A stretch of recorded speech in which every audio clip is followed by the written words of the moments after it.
اللہ کو کہتا حضور مجھے خواب میں کلمہ پڑھا کے گئے. تو میرا کہنے کا مطلب یہ ہے کہ اگر دروازے پہ کوئی آ جائے تو کبھی سند نہ مانگنا, کبھی شجرہ نہ مانگنا. فرض کر لو اگر وہ نہیں ہے سید اور تم نے شجرہ مانگا تو بچ بھی سکتے ہو. اگر وہ سید تھا اور تم نے شجرہ مانگ رکھا ہے تو سنو, اگر تیری چوکھٹ پہ تیری چلتی ہے تو پھر جنت میں ان کے نانا کی چلتی ہے. کان کھول کے سنو, پھر جنت میں ان کے نانا کی چلتی ہے. اعلیٰ حضرت فرماتے کہ تجھ سے اور جنت سے کیا مطلب, وہاں بھی دور ہو, ہم رسول اللہ کے جنت. سارے بولے جنت رسول اللہ کی. قسمت والوں, کمیٹی والوں, حضرت نے کرم فرمایا, تشریف لے کر کے آئے اور مقدر کے تلیم آج حضرت دعا کریں گے. اتنا بڑا مجمع آمین کہے گا.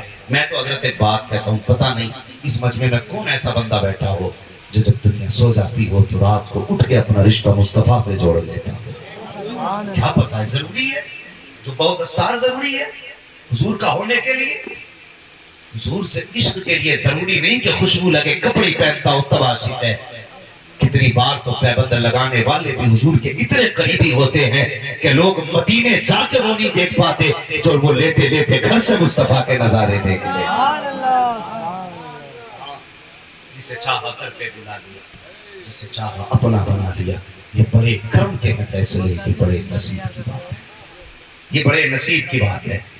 ہاں میں شکر گزار ہوں قاری صاحب قبلہ اس عمر میں بستر پہ لیٹا ہوا ہونا چاہیے تھا, حضرت کو بستر پہ لیٹا ہوا ہونا چاہیے تھا. یہ ان دونوں بزرگوں کی کرم نوازیاں ہیں کہ یہ ابھی تک منبر شریف پر بیٹھے ہوئے ہیں. میری دعا ہے اللہ ان دونوں کی عمر میں بے پناہ برکتیں عطا فرما دے. آمین مت کہہ دیو کہ تمہارا نقصان نہ ہو جائے. اللہ ان کی عمر میں برکتیں عطا فرما دے. ہاں ان کی عمر کی برکتوں کی دعائیں مانگا کرو. اگر یہ سلامت تو ہم سلامت ہیں. ہاں یہ سلامت تو ہم سلامت ہیں. لیکن حالات بگڑتے جا رہے ہیں. تم سے گزارش ہے نوجوانوں, اللہ تمہیں سلامت رکھ کے. اتنا بڑا جلسہ کیا, اتنا بڑا انتظام کیا, بہت کم وقت میں بڑی سپیڈ سے آپ نے کام کیا. ایک میں گزارش آپ سے کر جاؤں کمیٹی والوں, کر دوں ایک گزارش آپ سے, برا نہ ماننا, بس میں ضروری بات بتانا چاہتا ہوں. سنیں کمیٹی والوں, یقیناً آپ نے اس جلسے کا جب ارادہ کیا ہوگا حضرت تو کئی بار لوگ نا بیچ میں تانا زنی کرتے. کوئی کہتا دیکھو یہ انہوں نے بھونگ بنا رکھے, کوئی کہتا ہے ان کے تماشے ہیں, کوئی کہتا ہے یہ بس ان کے پیٹ پالنے کے طریقے ہیں, وہ یہ چلے صاحب دین پھیلانے کے لیے. کبھی دل تھوڑا نہ کرنا, دل تھوڑا نہ کرنا. ہاں اور پیچھے مڑ کے نہیں دیکھنا ہے. جب بھی دعا مانگو کہنا یا اللہ ہم ذرے ہیں, ہم سے آفتاب کا کام لے لے, ہم قطرے ہیں سمندر کا کام لے لے. اللہ جس سے چاہے اس سے دین کا کام لے لیتا ہے, جس سے چاہے دین کا کام لے لیتا ہے, اس کی مرضی ہے. ہاں لیکن پیچھے مڑ کے مت دیکھنا کون کیا کہہ رہا ہے, کبھی مت دیکھنا. حضرت علی فرماتے ہیں ہرن اتنی تیز بھاگتا ہے کہ وہ شیر کے ہاتھ نہیں آ سکتا, لیکن پکڑا جاتا ہے اپنی ذرا سی کمزوری کی وجہ سے. اور وہ کمزوری کیا ہے؟ آپ فرماتے ہیں ہرن مڑ کے پیچھے کو دیکھتا ہے اس لیے پکڑ جاتا ہے. اگر وہ مڑ کے پیچھے نہ دیکھے تو کبھی شیر کے ہاتھ نہیں آئے گا. بس بتانا یہ ہے تم بھی مڑ کے پیچھے مت دیکھنا. اگر مڑ گئے تو دین کا کام نہیں کر پاؤ. اگر تانوں کا فکر کی ہوتی تو ان علماء نے پوری زندگی قرآن نہ پڑھایا ہوتا. اگر لوگوں کے چگلوں کی فکر کی ہوتی تو آج ہمارے تمہارے گھروں میں حافظ قرآن نہیں ہوتے.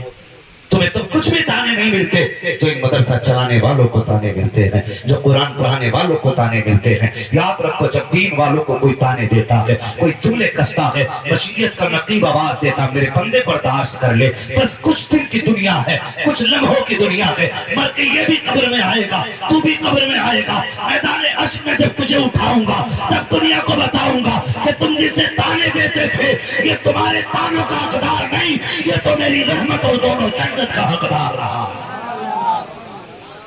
اس لیے دل تھوڑا نہ کرنا اور آگے بڑھنا.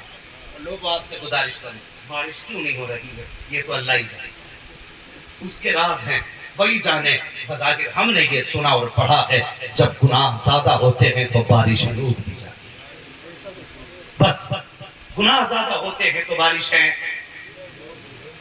بولیں بارشیں روک دی جاتی ہیں. کچھ گناہ ایسے ہوتے ہیں جو ہم نے کیے, ہم جانتے ہیں اور ہمارا رب بخش دیتا ہے. سمجھنا میری بات. کچھ ایسے گناہ ہوتے ہیں ہمارے جو ہم نے کیے اکیلے میں اور ہمارا رب میں بخش دیتا ہے، لیکن کچھ گناہ ایسے ہوتے ہیں جو رب بھی نہیں بخشتا، اور وہ سب سے مشکل گناہ ہے حقوق العباد کا گناہ، کسی کا دل توڑنے کا گناہ۔ آج اتنا بڑا مجمع بیٹھا ہے، سنیں بیٹے غور سے سنیں، اتنا بڑا مجمع بیٹھا ہے، میں اگر ہاتھ اٹھوا لوں کہ کوئی بندہ ایسا ہے جس کے دل میں کسی کی طرف سے ذرا سی بھی رنجش یا کینہ یا حسد یا تکلیف نہ ہو تو یقیناً 3% ہاتھ نہیں اٹھ پائیں گے، 3% ہاتھ نہیں اٹھ پائیں گے جس کے دل میں کسی کی طرف سے کوئی تکلیف نہ ہو۔ آج اتنے بڑے مجمع میں ہم بیٹھے، ہر بندہ کسی نہ کسی طرف سے کوئی تکلیف لیے بیٹھا ہے۔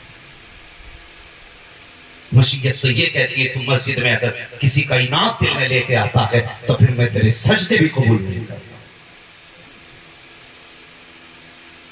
ہم ذرا سوچے اور اکیلا بندہ اپنے بارے میں سوچے، میں اس چیز کا عادی نہیں ہوں میں تم سے ہاتھ اٹھاؤں، کون معاف کرے گا وہ ہاتھ اٹھائے، کون ناراض ہے وہ ہاتھ اٹھائے، بس میں اتنا جانتا ہوں جناب صرف اپنا محاسبہ کرو، اپنے گریبان میں جھانک کے دیکھو، میں نے کسی کو گالی تو نہیں دی ہے، میں نے کسی کا دل تو نہیں دکھایا ہے، میں نے کسی رشتہ دار کو گھر سے تو نہیں اٹھایا ہے، کسی رشتہ دار کے خلاف میں نے فون پہ بکواس تو نہیں کی ہے۔ ہر بندہ اپنے بارے میں سوچے، اور یار بہت دور کیوں جاتے ہو، صرف اپنے پریوار کے بارے میں سوچے، ہر بندہ سوچے میں نے باپ کے خلاف تو کوئی جملہ نہیں بولا ہے، باپ سوچے میرے بیٹے کی طرف سے دل میں کوئی رنجش تو نہیں ہے، پھر یہ دونوں مل کر کے سوچے میری بیٹی مجھ سے تکلیف میں تو نہیں ہے، ہاں میں غلط نہیں کہہ رہا ہوں، بہت قریب سے جھانک کے دیکھو گے کبھی کبھی چھوٹی چھوٹی چیزیں نظر نہیں آیا کرتی ہیں لیکن وہ بڑی بڑی چیزیں ہوا کرتی ہیں۔ آج حالات بدلتے جا رہے ہیں، خدا کی قسم اکثر بیٹیاں پریشان ہیں اپنے گھر والوں سے، اکثر بیٹیوں کے دماغ خراب ہیں کہ وہ جائیں تو کہاں جائیں، اور تم سے بھی گزارش کرتا ہوں اگر خدا نے تمہیں شوہر بنایا ہے تو اپنے آپ کو شداد نہ سمجھنا،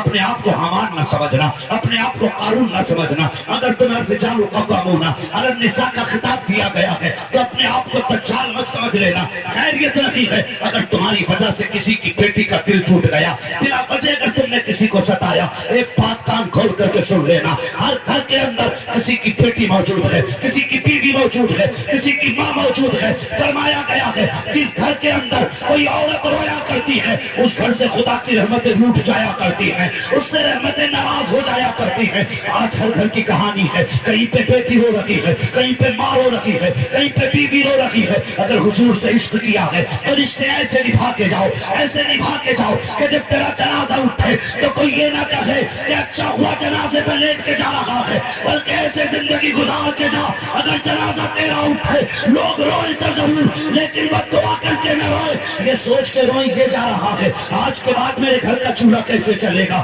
آج کے بعد میرے کموں کو کون سنے گا، میری تکلیفیں کم کون کرے گا۔ جب کسی کے جنازے کے ساتھ لوگ اچھی باتیں کرتے ہیں، رب فرماتا فرشتوں بتاؤ تو صحیح اس جنازے کے ساتھ جو لوگ جا رہے ہیں ان کی زبانوں پہ کیا تھا، کہتے مالک کو اس کی تعریف کر رہے ہیں، کہا بتاؤ لیکن تھا کیسا، کہا گناہ بہت کیے ہیں۔ رب فرماتا ہاں گناہ کیے ہیں لیکن لوگ کیا کہہ رہے ہیں، کہا کسی نے کہا یہ غریبوں کو کھلاتا تھا، کوئی کہتا رشتہ داروں کے حق میں بہتر تھا، کوئی کہتا کام والوں کو شکایت نہ تھی، کوئی کہتا جس سے ملتا تھا مسکرا کے ملتا تھا، کوئی کہتا کسی کو کوئی تکلیف نہ تھی۔ رب فرماتا فرشتوں گواہ ہو جاؤ اگر گاؤں والے اسے اچھا کہہ رہے ہیں تو میں اسے اپنی رحمت سے آج اچھا بنا دے رہا ہوں۔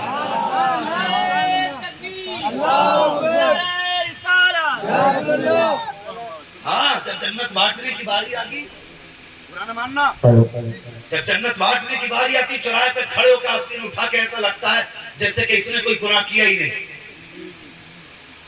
اور خدا کے بندے کسی کو کہنے سے پہلے اپنے آپ کو سوچ، اپنے آپ کو سوچ، سنیں میری بات، مجھے بڑی تکلیف ہے، چند دن سے بڑی تکلیف سے گزر رہا ہوں۔ ہاں ایک بچی کا